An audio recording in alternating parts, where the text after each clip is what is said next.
Welcome to video number 4. The second pillar of health and lifestyle medicine is exercise.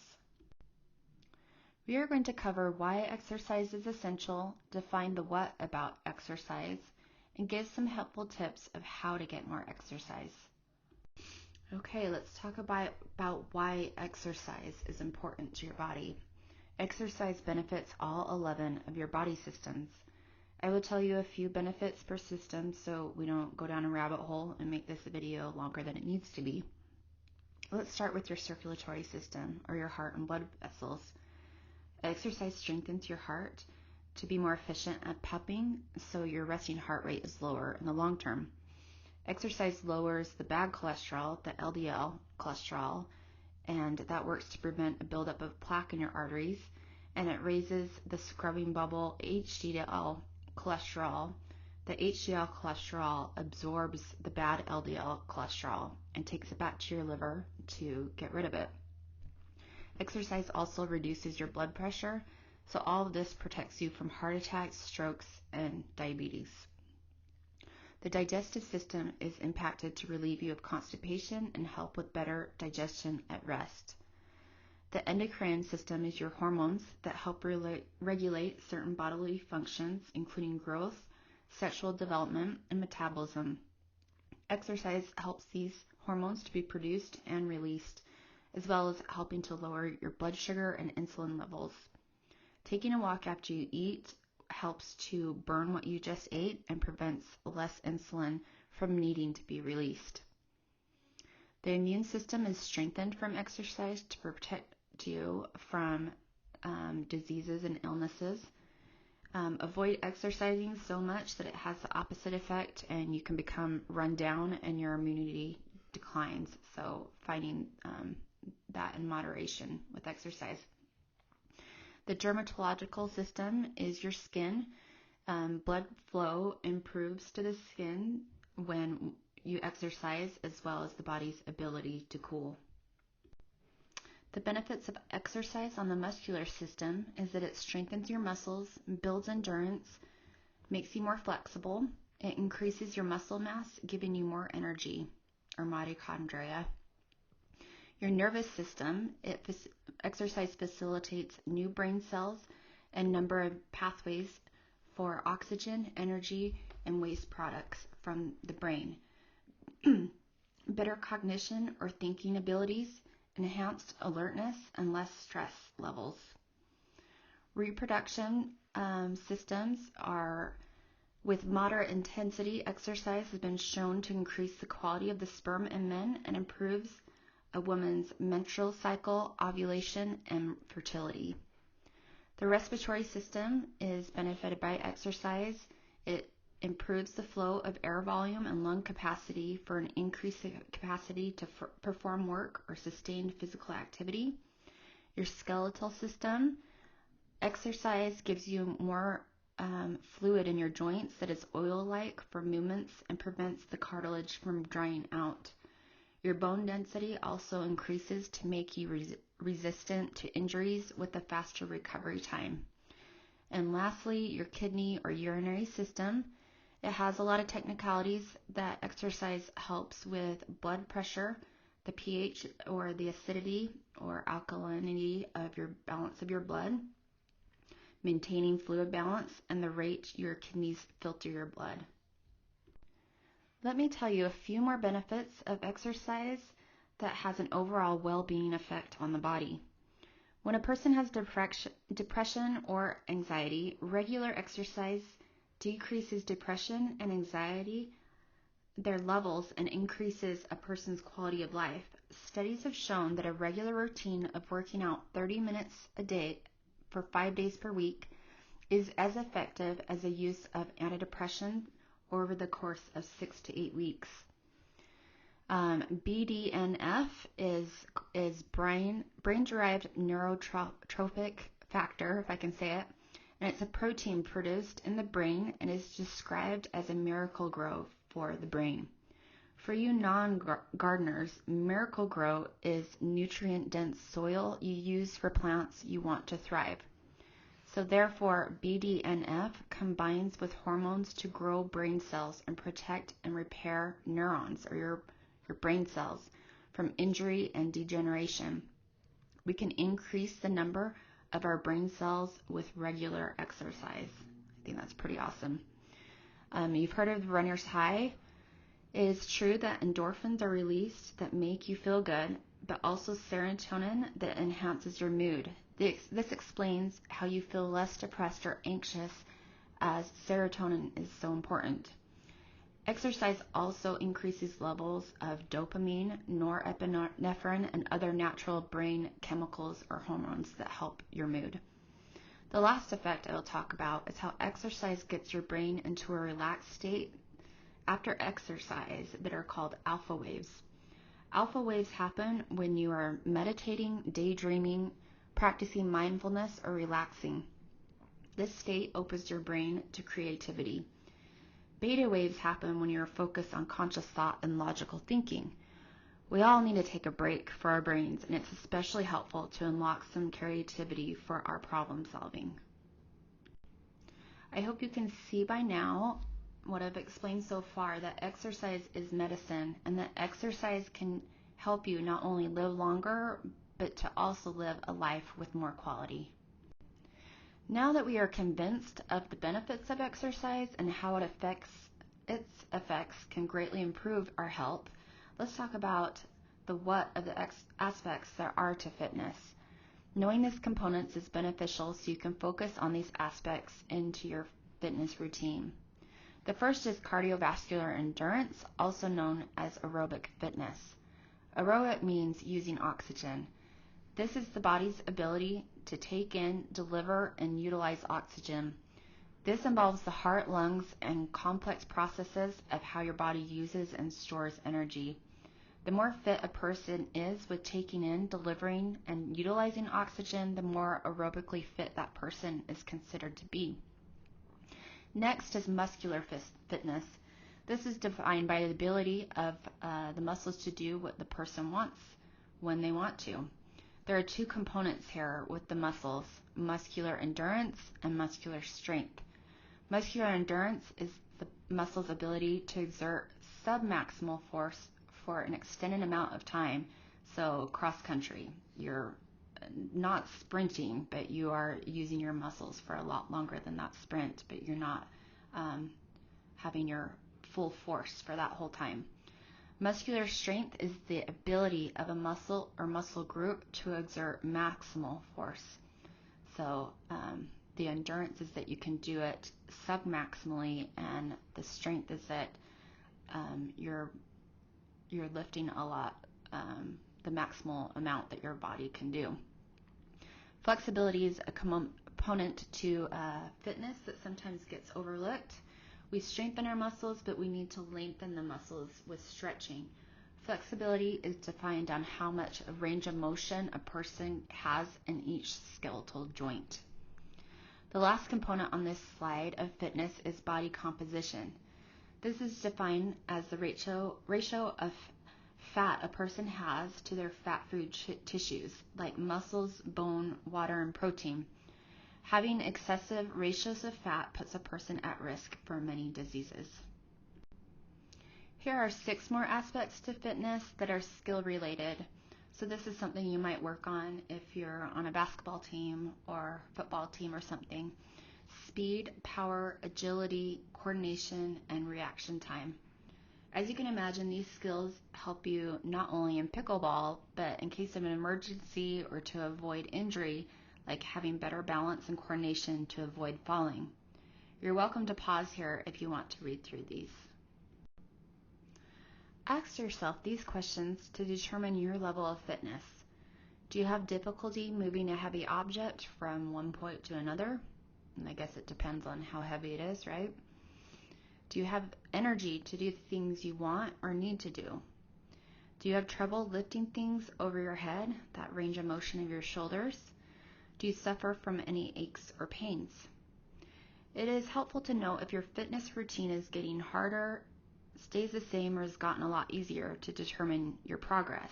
This helps you to determine fitness goals for yourself and how you could challenge yourself more, or if it's too hard to back off to avoid injury. This is a questionnaire that is an objective way to determine you are clear to exercise if you haven't done it for a while. Let me introduce you to the 2019 PARQ Plus form. It stands for the Physically Active Readiness Questionnaire for Everyone. I have the whole form available after this video. This form helps to screen for conditions that may affect your ability to exercise. If you haven't exercised very much in the last 6 months or have any concern, it is wise to check with your primary healthcare provider about which exercises are best for you and how strenuous you should start out with, and how to gradually increase your endurance. You can see it asks about if you have high blood pressure, pain, dizziness, chronic medical conditions, or bone, joint, or soft tissue problems. This shows if you answered no to all the questions, you are okay to start exercising. You can see the remaining 3 pages to this form by downloading the document, like I said, after this video. It's called the PAR Plus 2019 iImage version 1.pdf. So that's going to be the download after this. If you answered yes to any of the questions, there is more to fill out on the remainder of the form in the download, and you need to check with your primary care provider before trying exercise you haven't done recently to make a plan of how to proceed safely. Let's talk about aspects of exercise, some more aspects. So you want to think about a frequency, how often you exercise, how many days per week. Intensity, how high your heart rate gets. Your max heart rate is 220 minus your age. The higher you get to your max heart rate, the more vigorous you are exercising. So for example, I'm 42, so my max heart rate should be 178.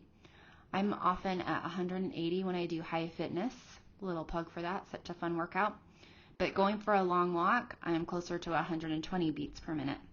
I'm at higher intensity doing high fitness than going for a walk, but the walk is good for days I feel sore or to be outside more. You can feel what your intensity is by whether you can talk while you're exercising or if it's too difficult. If it's too difficult, obviously you're at a higher intensity. So how much time will you work out? How long will it be? How much cardio? You can switch it up with some cardio, some time for stretching, and some time for weights. What type of exercise is it? Is it aerobic, resistance, flexibility, or skills training? And again, you can mix it up. Volume, you can keep track of this, your steps, your reps that you do with weights, and targeted coordination if you're trying to improve your skills like balance and coordination. Types of stretching, there's dynamic, you're slowly moving, such as when you're warming up, when you slowly increase your range of motion of your shoulders and your hips and everything. And then static is what you do when you are cooling down, when you stretch your muscles, holding it in one position to increase flexibility after exercise. And your progression is that the goal is to gradually increase your duration, frequency, and intensity. Let's now talk about how to incorporate more exercise by considering a fitness goal for yourself. A fitness goal is a roadmap you can figure out with SMART goals. So let's talk about specific. What objective do you want to achieve with your efforts? You might want to increase your strength or lose weight, and maybe it might simultaneously happen. It's best to keep a few goals and decide what the priority is for each of them. It can be counterproductive to have too many goals. Obviously, it could just make you feel overwhelmed and like you're not making progress anywhere. So you can add goals as the first goals are becoming habits, so you can feel success and not overwhelmed. And so keep those goals to a minimum. Measurable. You might want to lower your resting heart rate by 5 beats per minute. You want to progressively lift heavier weights and do more reps, or see if you've lost some weight. Achievable. The goal is appropriate and will not subject you to injury. So I have a personal example of this, running cross country in high school at the end of the summer with a team who had been training all summer, and I ended up with stress fractures in each shin. It was achievable what I did, but I subjected myself to injury, not starting with less running and progressively adding more distance and time to my workouts. I ended up with casts on both legs. I could walk, but I looked ridiculous. It was a great start to high school. So relevant/realistic goals. How will this align with your personal goals for health? Answering what the relevance is will determine if it motivates you or not. Is the goal too easy? Is it too hard? If it's too easy, make it more challenging. And if it's too hard, pull back on the intensity and make smaller steps to your goal. You should probably run a 5K or a 10K before trying a marathon. So timely. By when will you start your goal? And ask yourself if you are continuing consistently. What is your timeline? There are often setbacks to your goals, so don't get discouraged if you don't meet your goals in a timely manner. The key is that you're doing your part to be consistent or start back again if you haven't been consistent. So let's do another example on the SMART goal setting worksheet. So step 1, I'm going to say my goal is to build my cardiac endurance.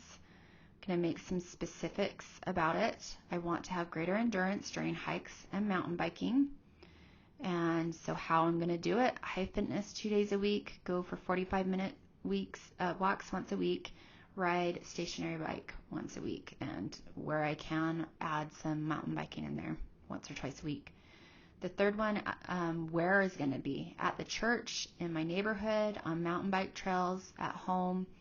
What time? Between 8 and 10 in the morning, 4 to 5 days a week, and you can get more specific on which days you're going to have time to do that and stick to it. So step 3, how are we going to make this measurable? I'm going to be able to objectively see that my resting heart rate is 5 beats per minute slower in 2 months, and I'm going to put it on my calendar or some way to remind myself to check. I'm going to check my baseline, what it is now, maybe make a note in your phone or on a sticky note somewhere, and then in 2 months in your calendar, you're going to check it again and see if it's any lower. And I will know I've reached my goal when I go on hikes or bike rides and can keep up with who I go with. So I guess that is subjective to who I go with. How I'll find the time, again, we're going to say exactly these are my appointments that I'm going to commit to between 8:30 and 10 each morning. Things I need to learn more about, what my target heart rate should be, like am I even in a healthy range to begin with, people I can talk to for support, friends who do these same workouts, and maybe tips that have helped them. Okay, and the 5th step, making your goal relevant. So this ties in with my personal values and my long-term plan. So I wrote out, I want to build my endurance, to spend meaningful time with family and friends, to protect my current and future health, and for these workouts to benefit my mental and emotional health. So those are my why. So let's talk about some strategies that will be helpful for you. Let's first consider your strengths, that your population is disciplined to get where you are as a pilot. You are intelligent, hard workers, motivated to be healthy for your work and likely for your quality of life as well as problem solvers, among many other attributes. It can help enhancing your confidence knowing you have characteristics that will help you succeed as you have already succeeded in other areas. Start small. Like I said with nutrition, don't overwhelm yourself with these huge things that you won't be able to stick to. Get a workout buddy. It can be your dog, a neighbor, family, friend, a peer. Wear something that tracks your steps, such as an Apple Watch, or I know there are Fitbits and a lot of other things that can be really helpful, and that keeps track of your heart rate and other things that you can measure over time, that your heart is getting stronger and that your endurance is getting better. Get a standing desk. You could get ones that you put on top of your desk. You don't have to get a whole new desk, and it just Comes right up for you to stand. You can get a treadmill under your work desk if you can be coordinated enough to do that kind of thing. Schedule walking meetings instead of sitting around a table. And again, track your workouts from your watch, like an Apple Watch, a Fitbit, and I know there are so many other brands that are helpful in helping you to track your exercise. Let's talk about finding the right exercises for you. Choose something that you will likely enjoy. It meets your needs and interests so you can make exercise a habit and be consistent with it. For example, I enjoy high fitness so much because it's like a flash mob. If you don't know what a flash mob is, it's when a crowd starts dancing together in perfect synchrony, like in a musical. I've always thought it'd be crazy if that happened in real life. Anyway, the music is so fun. The workout is much more enjoyable to me than riding a stationary bike. I don't mean to offend any stationary bike riders, but that's what works for me. You want to work out hard enough that you can still talk if you want to be doing it with less intensity. If you're exercising harder, so much that you can't talk to your workout buddy, you are exercising at a higher intensity. Neither is bad, it's just a way to gauge how hard you're going. You can do intervals where it's harder to talk, like in high intensity interval training. And I only recommend the more intense workouts only if you are clear according to that survey that I showed you earlier in the video, the 2019 PAR Q Plus survey. Otherwise, if you're not clear, you need to make an exercise plan under the supervision of your healthcare provider. Intervals of intensity are good for you, but like I said before, you need to ease into increasing your levels in intensity.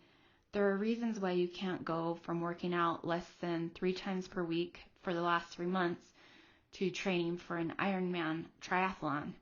Your body needs to build muscle, endurance, and oxygen capacity to support you in such an endeavor. You have to recognize your limits and give your body time between workouts to recover. Here is a sample list of types of workouts to try. I often use YouTube to follow free workouts for weight training, aerobics, bar, and kickboxing. You just have to watch some commercials.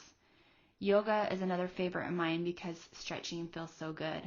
So there's swimming, hiking, road or mountain biking, rollerblading, strength training, running, stair climbing, treadmill, stationary bike, bar, yoga, CrossFit, Pilates, boxing, kickboxing, Tai Chi, rock climbing, your favorite sport. I love soccer, rowing, or boot camp. There's so many different types, and you're bound to like a handful of them. And keep in mind what the availability of, say, doing a paddleboard class, yoga class on a pond or a lake is probably not going to be very available at home. And so what are things that are going to be available so that that's not an obstacle? It's going to be something that you can do consistently. All right, we're to the key takeaways. There are so many benefits to your health when you exercise regularly. Exercise is a protective habit and thus is a medicine to give you an increased quality of life. We talked about the components of fitness that include cardiovascular endurance or aerobic fitness, muscular endurance and muscular strength, flexibility, and body composition. Knowing these five aspects to fitness help you plan your exercise routine to focus on each dimension as they are each important. Please download the 2019 PARQ Plus form to determine if you have any health conditions. You may need professional healthcare supervision in helping you to know how to proceed with a plan that is safe for you if you haven't exercised for a while. Take some time to think of a few fitness goals using the SMART Goals worksheet. Keep it to 1 to 3 goals to set yourself up for success and not feel overwhelmed. Use common sense when making the goals. It needs to be something convenient enough that you will stick with it, something hard enough you are going to get stronger, but not so hard you are likely to get injured. Thank you for watching, and please continue on to video number 5. Take care.